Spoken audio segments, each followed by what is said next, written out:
Мы в Афинах. Спустя чуть больше, чем неделю разлуки будем забирать Мурзика. Надеюсь, с ним все в порядке. Вот так вот он ехал. Приблизительно. Неужели сегодня мы заберем его и отправимся дальше? У нас остается всего лишь 4 дня до Рождества православного, и, возможно, мы успеем провести его с семьей в Украине вместе с Мурзиком. Все зависит от того, как пройдет сегодня день. Ну и вообще, что нас ждет дальше в дороге. Со времени сдачи Мурзика в порт Александрии прошло 2 недели. Что интересно, никто не знал дату точного прибытия корабля в Грецию наперед. Говорили лишь приблизительно, от 3 до 10 дней. Но по названию судна можно найти его текущее местонахождение на карте и увидеть, когда оно наконец-то прибудет в порт назначения.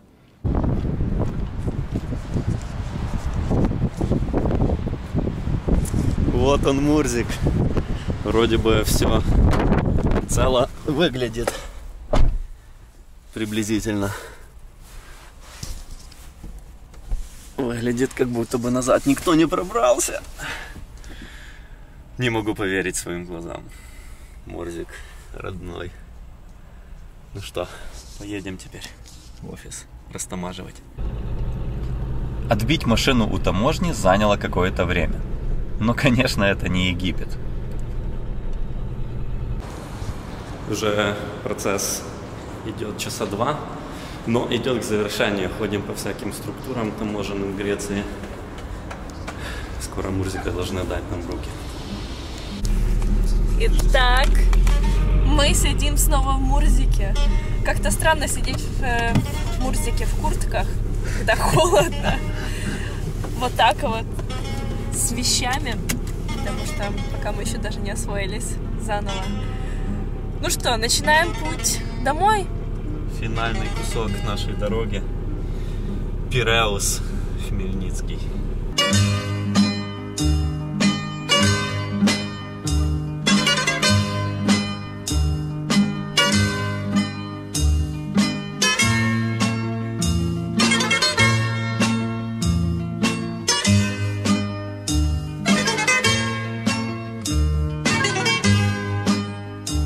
Мы забрали Мурзика, и теперь нам нужно слить воду.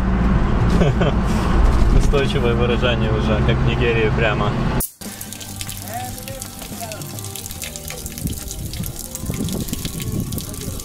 Как говорится, сливаем воду, потому что по этой плохой дороге ехали, и бак с водой наш с одной стороны открепился.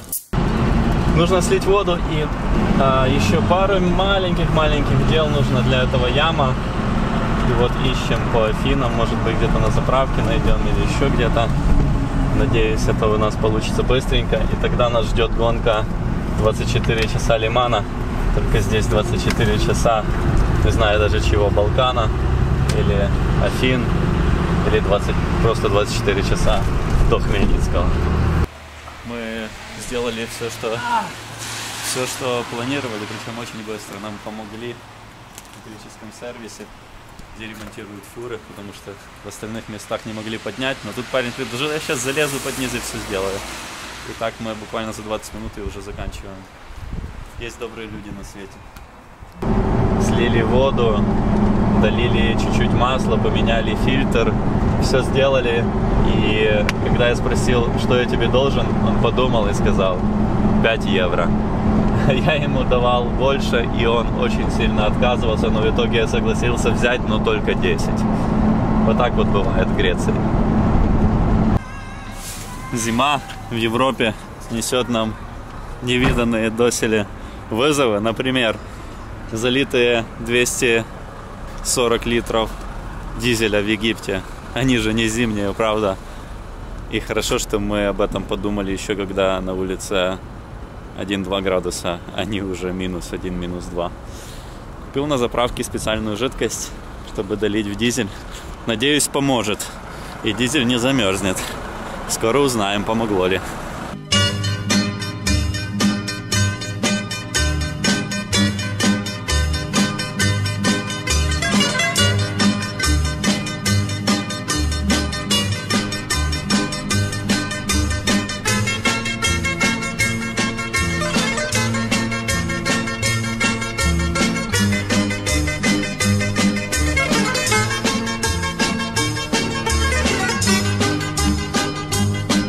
Финальные дни нашей дороги проходили в достаточно экстравагантной обстановке.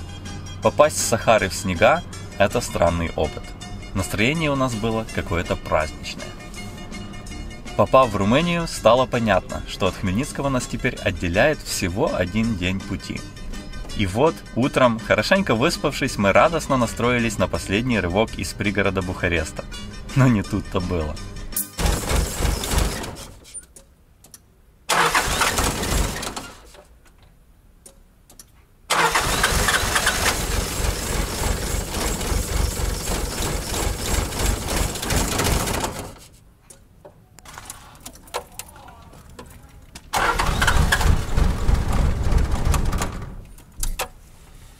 Замерз все-таки дизель.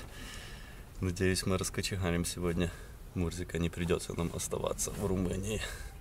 Но очень долго. Как думаете, заглохнет или нет? Прокачал немного фильтр топливный.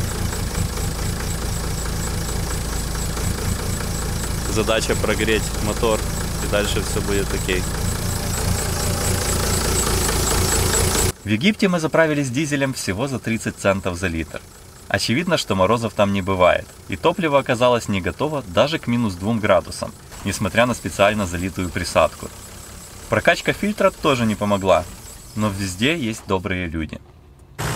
Добрые румынские люди не дали пропасть, дали нам электричество и фен, с помощью которого можно привести к жизни даже египетский дизель в Мурзике. Надеюсь, надолго. До Украины должно хватить. Мы тронулись, это хорошо, но пока обороты сильно дальше, чем 1500 не заходят. Все, что мы можем, это нестабильно тянуться 40 км в час. Но это уже прогресс по сравнению с просто стоянкой во дворе. Надеюсь, зальем сейчас хорошего дизеля и машина поедет быстрее.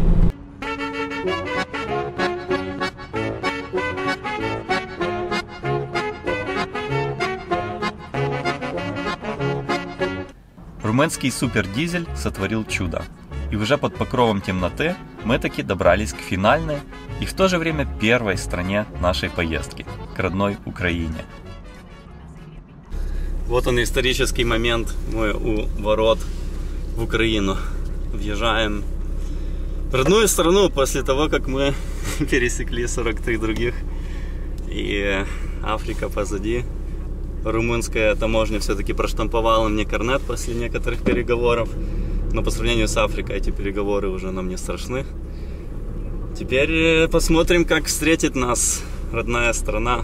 Думаю, сегодня вечером, уже вечер. Думаю, сегодня еще до полуночи мы уже будем в Хмельницком.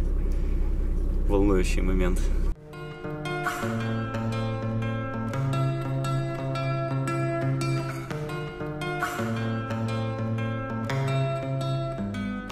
Ну все, мы в родной Украине, 44-й, и она же первая страна нашего путешествия, точнее 45-я, но уже не считается. Еще несколько часов будем в Хмельницком. Не верится, что Африка на колесах обвела нас вокруг южного континента и перевела назад. Мы уже в Черновицкой области. Осталось километров 10 до Хмельницкого. Нас, похоже, будут встречать родители. И вот-вот закончится наша дистанция. Хмельницкий, Кейптаун, Хмельницкий. Встретили нас как положено. С хлебом, солью, поздравительными надписями на снегу и даже с шампанским. Каким бы длинным ни был бы путь, он рано или поздно заканчивается. И наша 7-месячная африканская сага тому не исключение. Как же радостно было увидеть родные лица, встречающие нас в родном городе. И тем не менее, было немножечко грустно. С финальными километрами по заснеженным улицам Хмельницкого переворачивалась и большая страница. Я даже сказал бы глава нашей жизни. Думаю, без преувеличения можно сказать, что в какой-то мере наша жизнь поделилась на до и после Африки. А начиналось все с мечты. Она родилась ровно за год и 1 день до выезда. Тогда я абсолютно не представлял, как сделать что-то подобное и что вообще для этого нужно. Но вот мы уже добрались домой, став первыми украинцами, что проехали из Украины в Кейптаун и обратно на своей машине. Ну все, друзья, это конец Африки на колесах. Приблизительно 2 года назад мы снимали самую первую серию нашего сериала вот именно на этом месте. Прошло не так много времени, но кажется, что наши приключения были уже так давно. Мы пересекли 48 границ на своем пути. Некоторые легко, некоторые казалось невозможно пройти, но мы их преодолели. Но самые главные границы, которые мы прошли, это границы внутри себя. Я искренне надеюсь, что наша история вдохновит вас тоже воплотить в жизнь какую-то свою мечту. Неважно какую, ведь наш сериал, он не об Африке. Он о том, что даже самые смелые задумки в какой-то день могут стать реальностью. Конечно, можно придумать 1000 отговорок, мол, нет времени или денег, но правда в том, что ждать, пока кто-то создаст для вас условия, это крайне ненадежный способ. Если вы хотите чего-то добиться, стоит рассчитывать в первую очередь только на себя. А время, знаете, мне кажется, его у нас у всех одинаково. Ведь у каждого в сутках 24 часа. И вы помните, с чего начиналась первая серия? Жизнь — это кино, но дубль только один. И режиссер уже крикнул: камера, мотор. И самое мотивирующее в этом кино — это пленка, которая может закончиться в любой момент. Так что не откладывайте жизнь на потом. Пока.